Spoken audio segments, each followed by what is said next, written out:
किसी ज्ञानी ने बहुत अच्छी बात कही है कि अगर एक गरीब भगवान को दिल से याद करे और उन्हें कुछ न अर्पण करे तो भगवान उसे भी स्वीकार कर लेते हैं, लेकिन अगर एक करोड़पति बिना श्रद्धा के उन्हें करोड़ों रुपये दान करे तो भी उन्हें स्वीकार नहीं। ये कहानी है एक मंदिर के पुजारी की। एक बाबूजी ने बहुत से विद्यालय बनवाए थे, कई स्थानों पर सेवाश्रम चलाते थे।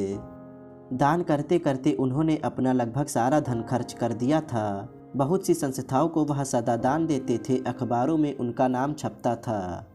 एक दिन बाबूजी स्वर्णपत्र लेने मंदिर आए, किंतु उनके हाथ में जाकर भी वह मिट्टी का हो गया।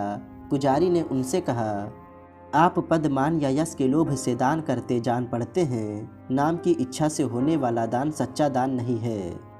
इसी प्रकार बहुत से लोग आए, किंतु कोई भी स्वर्ण पत्र पा नहीं सका। सबके हाथों में पहुंचकर वह मिट्टी का हो जाता था। कई महीने बीत गए, बहुत से लोग स्वर्ण पत्र पाने के लालच से भगवान विश्वनाथ के मंदिर के पास ही दान पुण्य करने लगे, लेकिन स्वर्ण पत्र उन्हें भी नहीं मिला।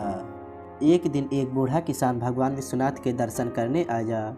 वह देहाती किसान था, उसके कपड़े मैले और फटे थे। वह केवल भगवान विश्वनाथ जी का दर्शन करने आया था। उसके पास कपड़े में बांधा थोड़ा सत्तू और एक छोटा सा कंबल था। मंदिर के पास लोग गरीबों को कपड़े और पूरी मिठाई बांट रहे थे, किंतु एक कोढ़ी मंदिर से दूर पड़ा कर रहा था, उससे उठा नहीं जाता था। उसके सारे शरीर में घाव थे, वह भूखा था, किंतु उसकी ओर कोई देखता तक नहीं था। बूढ़े किसान को कोढ़ी पर दया आ गई। उसने अपना सत्तू उसे खाने को दे दिया और अपना कंबल उसे उड़ा दिया। फिर वहाँ से वह मंदिर में दर्शन करने आया।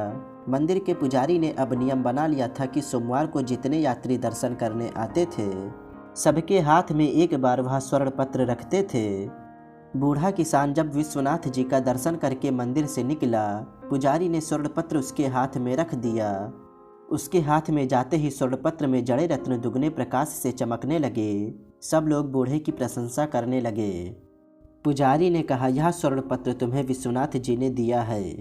दोस्तों, इस कहानी से हमें यही सीख मिलती है कि हमें गरीब लोगों की मदद ज़रूर करनी चाहिए। दोस्तों, हमें गरीबों की मजबूरी का फ़ायदा न उठाकर उनका साथ देना चाहिए और उनकी सेवा करनी चाहिए, क्योंकि दोस्तों भगवान कर्म देखते हैं, धन नहीं। दोस्तों, मैं आपसे फिर यही कहूँगा कि आप अपना ख्याल रखिए, क्योंकि अगर आपको कुछ हो गया तो आपके सपने को कौन पूरा करेगा।